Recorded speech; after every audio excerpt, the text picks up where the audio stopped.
Southway is facing an affordable housing crisis, with a waitlist of 1.2 million households currently waiting for some place to rent and to call home. This is the highest number since 2016. So could the answer for this actually lie within existing council housing estates? That's what we'll be looking at today. It's an especially timely time to have this discussion because of Homes England's announcement today that they're going to be expanding the Affordable Homes program to include funding for regeneration schemes, more than just new builds. We're now also going to be including replacement homes and really help breathing new life into these estates. I think the announcement is very significant. The concept of creating homes on existing housing estates is a fundamentally sustainable one. I think having a policy that has discouraged that has been extremely short-sighted for far too long. There are lots of homes up and down the country which are really beyond their useful lifetime, properties that were built a long time ago using what were once modern methods of construction that are difficult to treat, difficult to keep warm, expensive to live in and so on.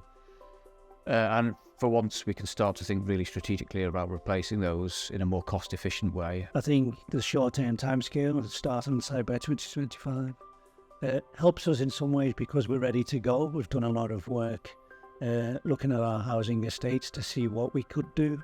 And we've been restricted, so now we've got the capacity to deliver the programme. I think that the date is a challenge because successful regeneration takes some time in the cooking. So you have to make sure that you bring your residents along, the local community along, and you can't rush a community into doing a regeneration project. So, I do think that deadline date to 2025, it will be there before we know it. And successful regeneration cannot be imposed on people. It has to very much be bottom up for it to be successful. For me, this is proof of concept time. This is something we've been banging on about for a long time now. National Housing Federation, Homes for the North, different organisations have been saying, give us this capacity to do this kind of work. It was always going to be tied to what can be achieved before the next election. That's just the political reality of it. Now we've got it, I think we've got this window where we've got to show we can deliver. I think really trying to make sure that it's aligned with your wider visions and also what is the new focus, which I'm sure all of us around the table think it should have been there all the time, but the place importance, the increased place importance that Homes England are set out within the strategic plan as well. So it's where you can actually lobby for the best solution for an area, almost ignoring all of the constraints and genuinely be able to look at a place and determine what is specifically needed, whether that's social housing, affordable housing, build to rent, homes for sale, to create a better place for your existing tenants, but also about attracting new tenants in and making the area vibrant. I'm going to come in as the cynic. I'm very disappointed with the timescale. I think the timescale is nigh on impossible to see anything real happen. I'm operating in an area where it's taken 18 months to 2 years to get planning on an unopposed scheme. So we're in summer 2023. We may get into phase one of a multi-phase regeneration. What happens then? I think that's the fear for me, that you've got a community on board, you've committed a community to change, you're going to do these great things and you end up with that little bit of the estate that got some money some time ago. So I think we need to tread carefully, or we need to see some detail. It will be a drop in the ocean, won't it? I think of our worst estates or our most challenging estates. They've already had, in the last 40 years, they've had it all. They've had estates action, they've had health funding, they've had new schools, they've had us come in, transfer. We had a bit of new build here and there.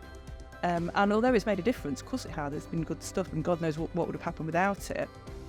But the actual outcomes for so many just haven't changed. There is a massive opportunity to actually get some better outcomes this time. So if we can almost restrain ourselves with start on sites and get some new numbers, let's get the money in.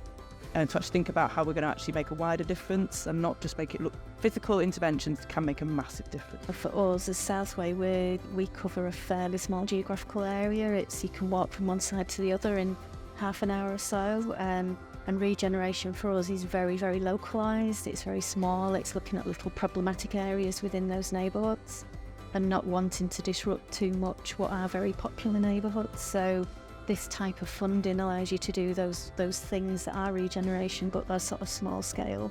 Removing an unpopular shopping parade or something of that type, proof of concept, and then beyond that, it's great. It's on the table again, isn't it? If we can do something good with it over the next couple of years, we've got a good argument for it to stay.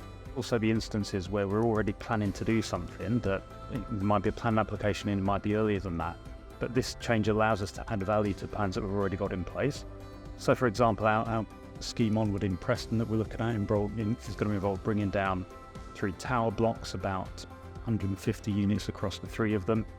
Got a piece of brownfield land across the road, which we're going to have a plan application going in for very shortly for 380 homes. If we can get grant funding for the replacement of the units that are in the tower blocks, then semi-skimmed Preston becomes full fat Preston, and suddenly something that was a compromise with the possible actually begin to add that much more value to the community. I do think as a sector we really should embrace this, and we should be putting forward our proposals. You can bet your bottom dollar that the house builders are lobbying government for the return of Help to Buy, for money for the house builder sector to get back in the game big time. This is funding for us to unlock some severe problems that we need to tackle. So we're there, we've got the idea of patient capital, we're not there to make a quick buck out of it. So I'm with you. I think that this is the switch has gone the other way, and what we now have to do collectively is say to government, you've made the right decision here. We haven't seen any detail.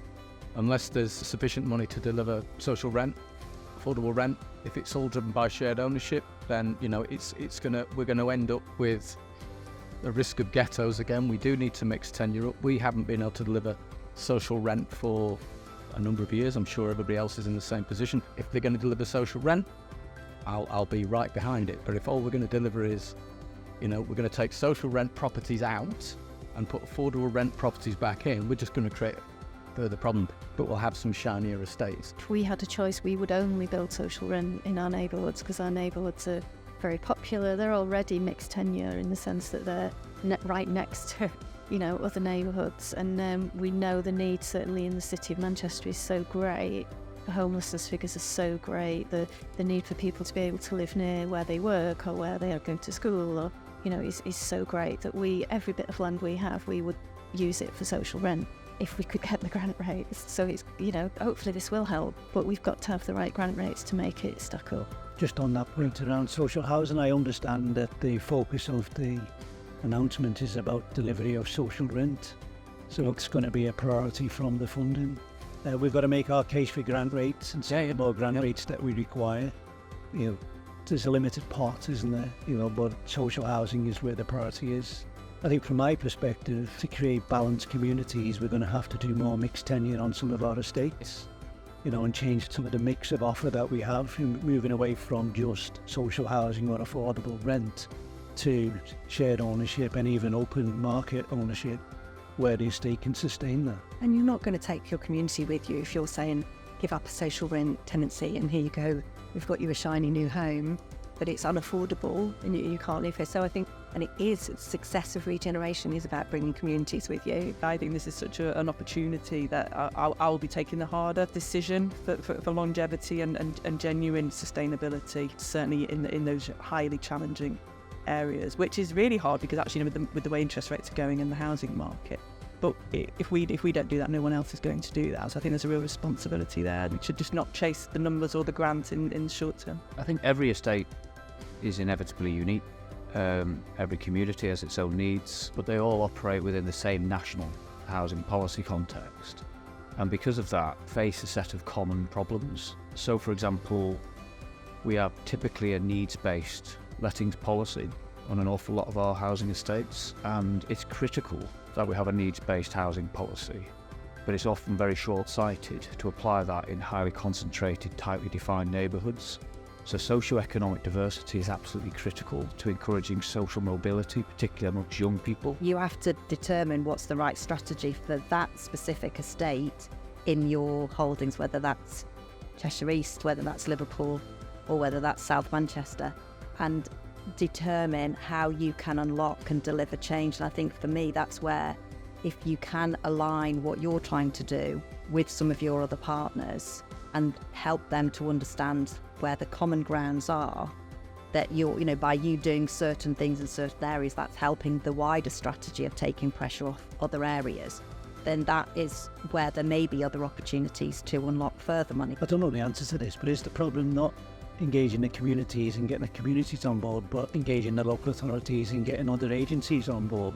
That's one of the frustrations that we have, is the collaboration with other public sector agencies to make a difference in a place, and how they're going to change their arrangements for service delivery or investment alongside ours to have the impact that we want. So I think that's going to be one of the bigger challenges. I think what we started the conversation with today, which is a relaxation of the rules that have been a major impediment to this, allow those bigger things to happen, but I think that really relies upon public-private collaboration. I think you have to, as a sector, recognise that development expertise in your industry and from the private sector. When it comes together, some really clever and special things can happen. And I think what's been announced today really facilitates and enables that, and I think we should all feel really optimistic and positive. You hear that, Mark? Feel optimistic. I'm always optimistic. I just carry an umbrella.